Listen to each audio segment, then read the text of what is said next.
Listo, primera pregunta, ¿será que podemos utilizar las corrientes para estos conductores de 90 grados centígrados?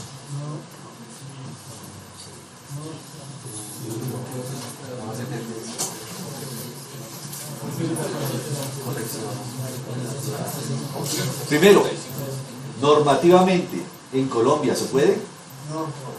No. En Colombia, ¿qué nos dice el RETIE? Que si estamos trabajando con conductores de menos de 100 amperios, trabaje con características de aislamiento de 60 grados centígrados. Si estamos trabajando con conductores de más de 100 amperios, corriente nominal, trabaje con características de conductor, aislamiento de 75 grados centígrados. En ningún caso, trabaje con conductores de 90 grados centígrados. Eso es obsoleto. ¿Eso cuándo es importante? No estoy diciendo que no es importante nunca. ¿Cuándo es importante?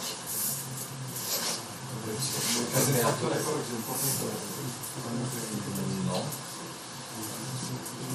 ¿Por qué el conductor THHN o THWN, cuyo aislamiento soporta hasta 90 grados centígrados sin deteriorarse de forma acelerada, no lo podemos trabajar con la corriente nominal a 90 grados centígrados? Si nos toca trabajarlo con una corriente a 75 grados centígrados, es decir, asumiendo que es un THW. ¿Qué equipos?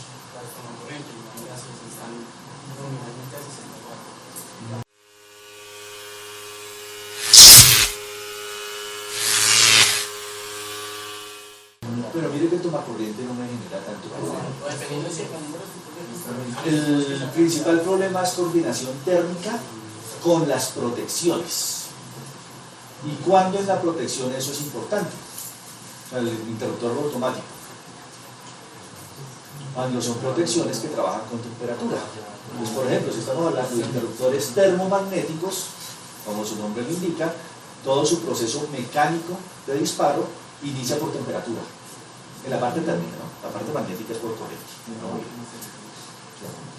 Y los interruptores termomagnéticos, la parte térmica, está diseñada para que empiece a operar, es decir, para que las platinas empiecen a deflectar. ¿A partir de qué temperatura? 75 grados centígrados. Por lo cual, si yo permito que el conductor se caliente por encima de 75 grados centígrados, así el conductor lo soporte, la protección puede actuar. Porque no hay coordinación térmica. Conductor, protección térmica. Si estamos hablando de un sistema industrial, ¿será que eso es importante? En un sistema industrial, pues a no ser que sea el circuitico de iluminación allá en la cola del sistema, usted no trabaja en interruptor termomagnético. ¿Cómo son sus protecciones? De estado sólido. Todos son interruptores electrónicos. A ellos no les interesa la temperatura.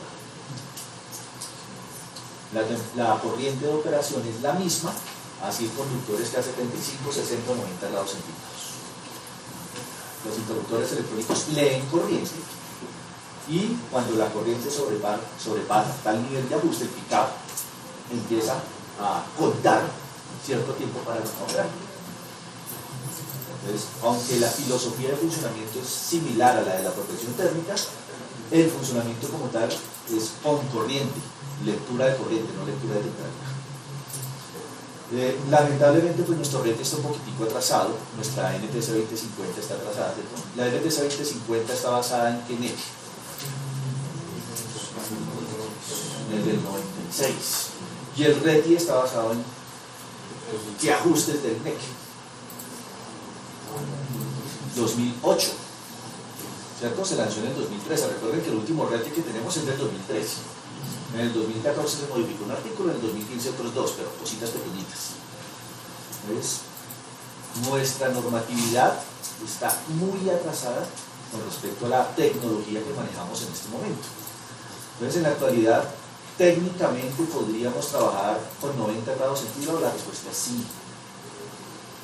Si trabajamos interruptores electrónicos, yo puedo llegar a trabajar con la corriente nominal del conductor a 90 grados centígrados. ¿Por qué no? ¿Cierto? Si miramos el NEC 2017 lo permite. Si miramos ¿cuál es entre comillas, el NEC de IEC?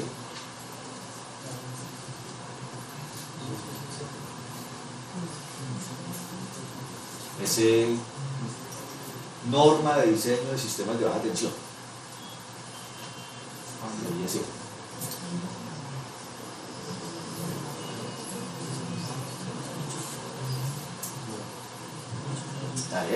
Bien importante. Bien importante. Que nosotros aquí en Colombia, desde el punto de vista de instalaciones, manejamos mucho filosofía norteamericana, NEC. Desde el punto de vista producto, la filosofía que manejamos es europea. Si ustedes ven los interruptores que llegan aquí a Colombia, los interruptores automáticos, los corrientes, todos vienen ensayados con IEC. Es muy diferente dimensionar un interruptor automático con filosofía NEC a uno con filosofía ANSI a uno con filosofía IEC. Miramos algunas pequeñas diferencias. Entonces, sí, técnicamente sí es correcto trabajar con conductores a 90 grados centígrados si el sistema está protegido con con protecciones electrónicas. Lo que pasa es que legalmente ahí chocamos con el retio.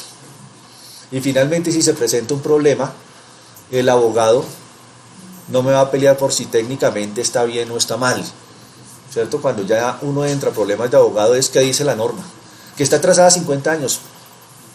No importa, eso es lo que dice la norma, ¿cierto? Pregúntele a los que tienen carro BMW, Mercedes, ¿cierto? Lo para un chupa y le pide la rueda de repuesto. Esos carros no traen rueda de repuesto, no necesitan, ¿cierto? Son run flat.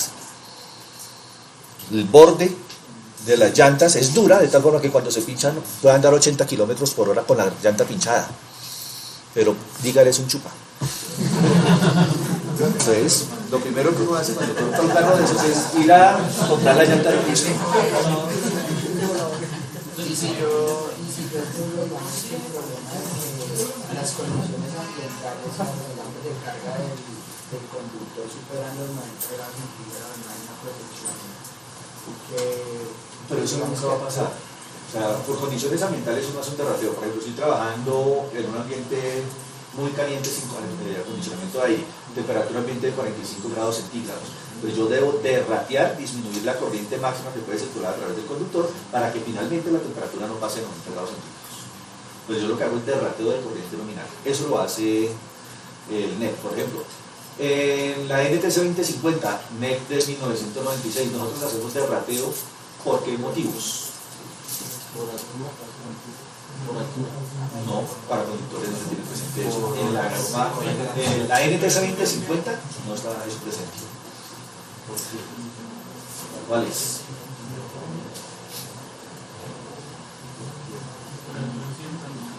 Una, temperatura ambiente. Entonces, si la temperatura está por encima de 30 grados centígrados, toca disminuir la corriente que puede circular a través del conductor. Y dos, no hay más. Cantidad de conductores portadores de corriente dentro del ducto. Si tenemos 3 conductores o menos portadores de corriente, no se cuenta el neutro si no porta corriente y tampoco se cuenta el conductor de protección. Entonces, 3 conductores portadores de corriente dentro de un ducto no requiere derrateo. Más de 3, ahí sí disminuye la corriente que puede circular a través de cada conductor.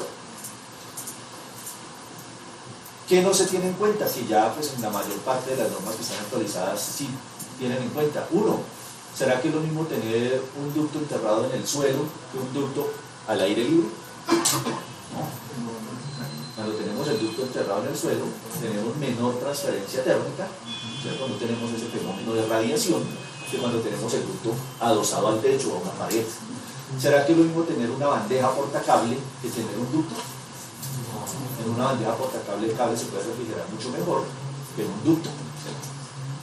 Entonces, todo eso no lo tiene en cuenta la NTC 2050 y sí lo tienen en cuenta, por ejemplo, el NEC del 2017 o la IEC. ¿Por qué? Porque son normas actualizadas. El problema de nosotros es actualización de normas. Somos muy lentos para actualizar esas normas. Bueno, vamos a nuestra tabla de conductores. Entonces, calibre, necesitamos 265 amperios. Pero no Sí. Esa es la corriente nominal del motor.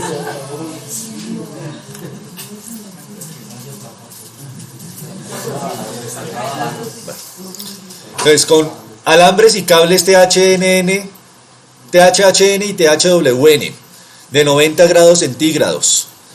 Entonces, aquí tenemos calibres hasta el número 1, corriente nominal es hasta de 150 amperios y aquí hasta 500 kcm, es decir,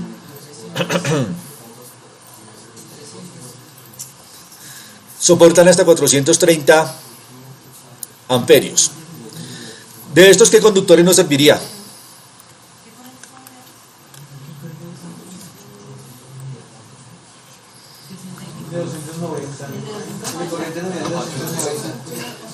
No alcanza.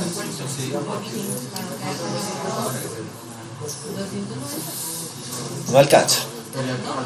265 por 1.15 sería la corriente mínima que debería soportar el conductor y todavía no teniendo en cuenta de rateos.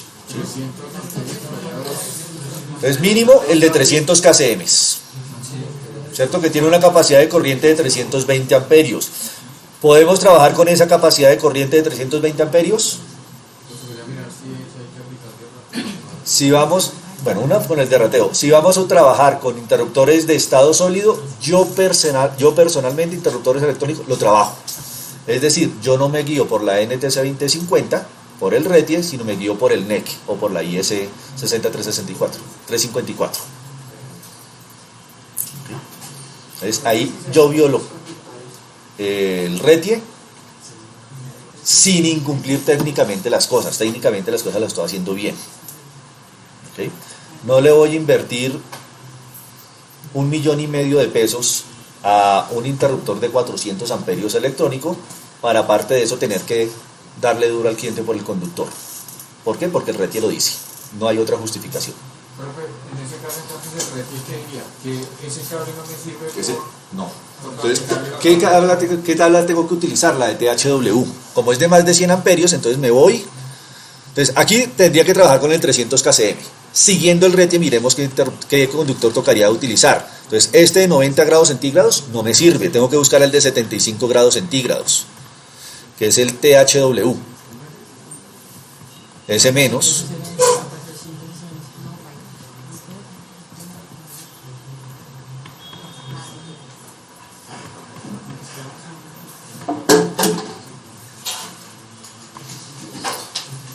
El THW, el de 75 grados centígrados. Entonces, para los mismos 300 grados centígrados, ¿qué cable necesito?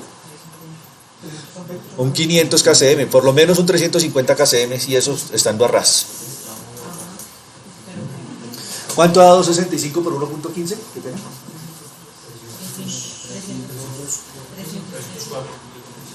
Entonces necesitaría un 350 kcm. ¿Cierto? ¿Se necesita o no? Técnicamente no. Legalmente sí. Si yo le pregunto eso a un abogado, el abogado dice sí, lo necesita, porque el RETIE lo dice.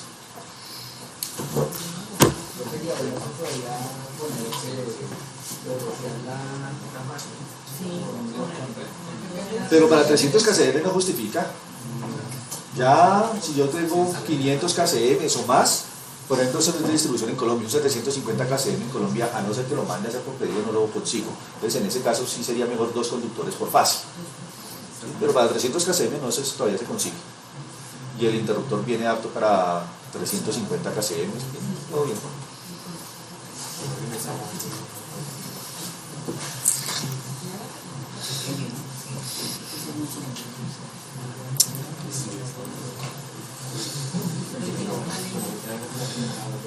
Con ese dato especifiquemos el conductor. Vamos a especificar un conductor pequeño para mirar a ver qué pasa al hacer el flujo de carga. Entonces, aquí en librería vamos a escoger un conductor.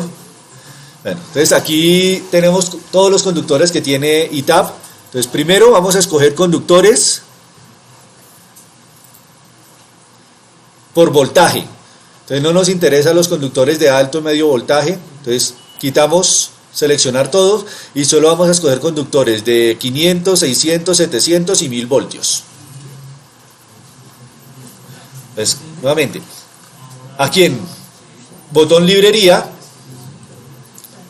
vamos a filtrar por voltaje, donde dice kilovoltios. Están seleccionados todos los voltajes, desde 500 voltios hasta 138.000 voltios. No nos interesa todos esos conductores. Entonces quitamos seleccionar todo y solo seleccionamos 500, 600, 700 y 1000 voltios. Y OK.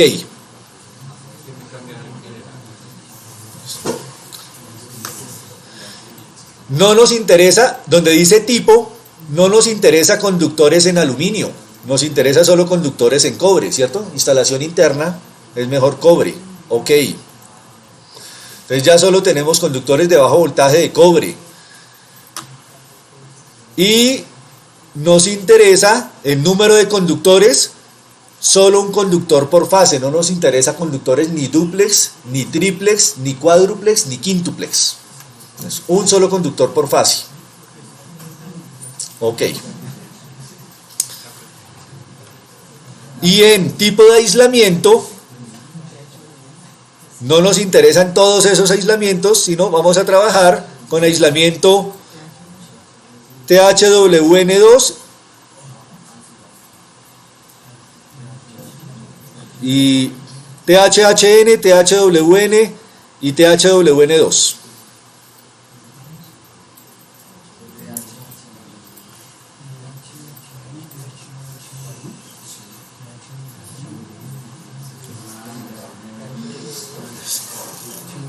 Entonces, ahí están los posibles conductores. De esos cuales escojamos el THWN2, que es el que actualmente están distribuyendo aquí en Colombia, ¿cierto? Ya casi no. Y con fuente NEC.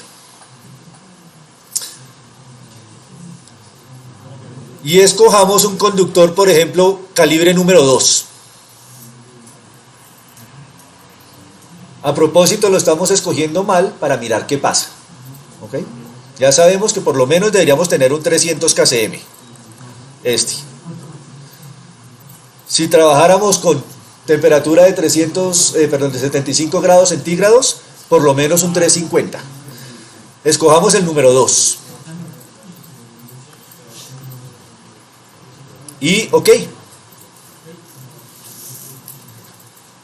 Entonces, para los conductores de fase, hemos escogido un conductor de 600 voltios, un conductor por fase en cobre THWN2 calibre 2. Longitud de ese conductor, coloquémosle 100 metros.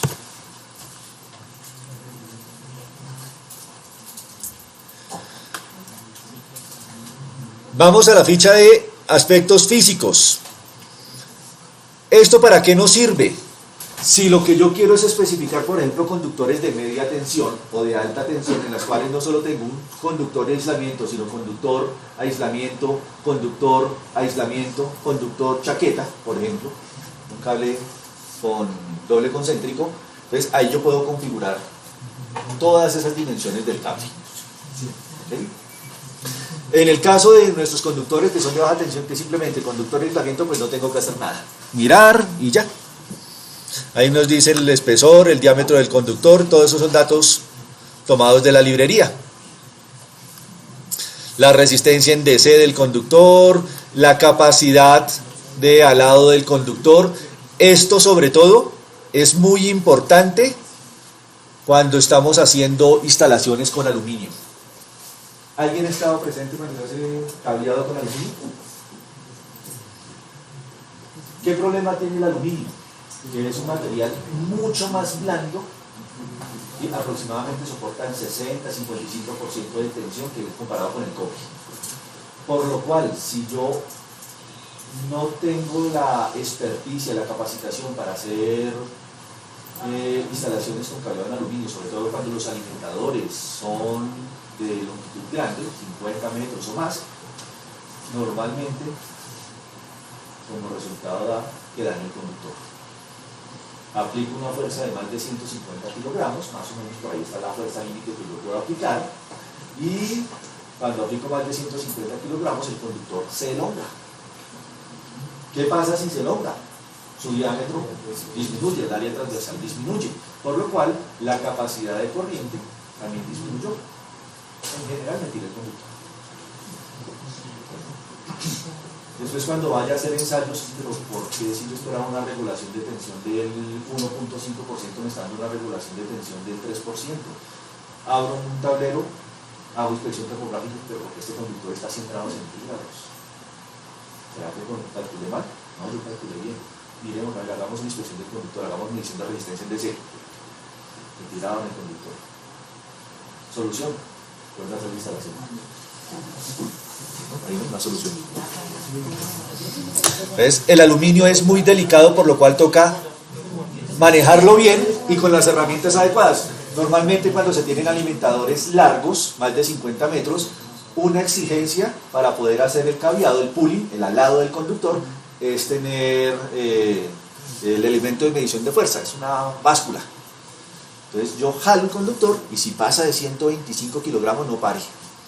No sirvió, hagamos una caja intermedia y hagamos alados con más cajitas. Entonces, si en cobre uno puede construir cajas sin ir a dañar el cable por ahí cada 40, 60 metros cuando son tramos rectos, por ahí máximo 40 metros cuando tenemos alguna curvita, en aluminio más de 20 metros en caja de paso es un crimen para el conductor.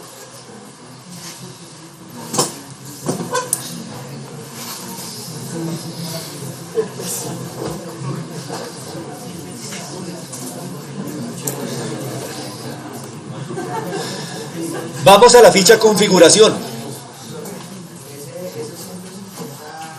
Kilogramos fuerza.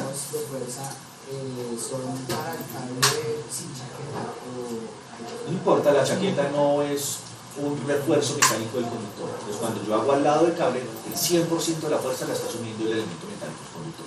La chaqueta no me ayuda. ¿Y en qué caso se utiliza ese tipo de conductor? ¿De aluminio? El de aluminio se está utilizando mucho en distribución externa. ¿Por qué? Porque el cobre se lo roba. Entonces, todo lo que es alumbrado público está en aluminio. Todo lo que son alimentadores que están externos a una edificación se utiliza en aluminio. El cobre se lo roba muchísimo, es muy costoso. En instalaciones internas casi nunca se utiliza aluminio. Muy complejo de manejar.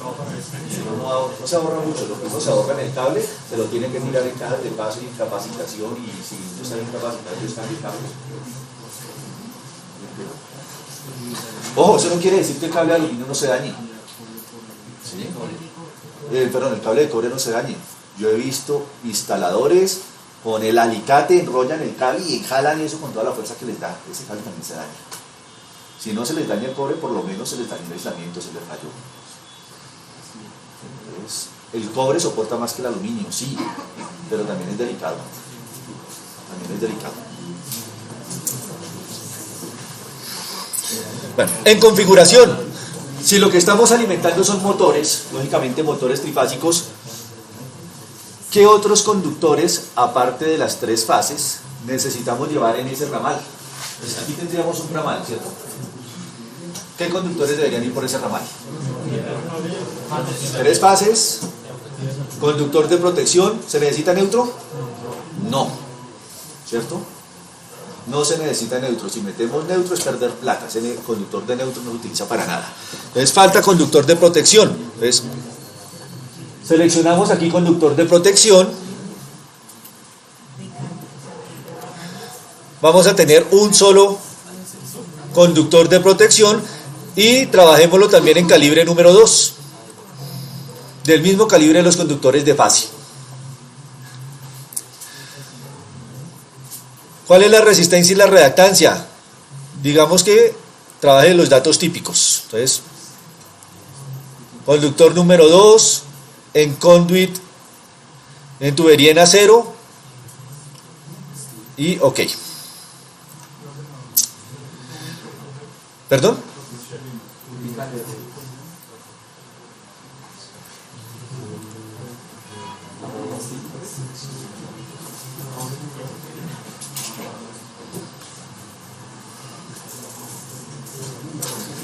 Dejémoslo ahí mismo. en datos del tubo conduit. Entonces, tubo conduit en acero, EMT o IMC, trabajémoslo en 3 o 4 pulgadas, trabajémoslo en 3 pulgadas, y ya con estos datos vamos a impedancia, y estos son los datos de impedancia tanto de secuencia positiva como de secuencia cero para esa configuración. ¿Sí? Estos son los datos tomados de librería. Si queremos trabajar con datos un poco más precisos, vamos a datos calculados. ¿Qué limitante tiene este software? Que solo calcula los datos a partir del diámetro medio geométrico y del radio medio geométrico cuando la configuración es en trébol. En trébol. O sea, los 3 conductores en triángulo. ¿Sí? Para configuración plana o para configuración al azar, no hace este cálculo de impedancia. ¿Sí? Entonces ya cuando es en trébol, ahí está. Es decir, distancia entre conductores no cambia. Yo prefiero trabajar con esta configuración. ¿Sí? Es mucho más cercana a la realidad que esta tomada de tablas de fabricantes. Sobre todo miren la parte de secuencia cero. Si ustedes empiezan a jugar con los conductores de neutro y de tierra, van a ver que este dato no se ve afectado. Los fabricantes dan unos datos de impedancia de secuencia cero sin tener en cuenta la configuración del ducto primero y de los conductores de protección o conductor de neutro, que también está a 0 voltios. Para tener en cuenta eso, pues lo mejor es trabajar con datos calculados. Entonces comparan este dato con este dato, es completamente diferente. Los de secuencia positiva sí son casi iguales. ¿Cuándo el dato de secuencia cero es importante? Flujo de carga desbalanceado y cortocircuitos desbalanceados. Cortocircuito fase-tierra o fase-fase. Pues para esos cálculos, este dato es sumamente importante. Pues por eso yo prefiero trabajar con este dato que con el dato de tabla de fabricante.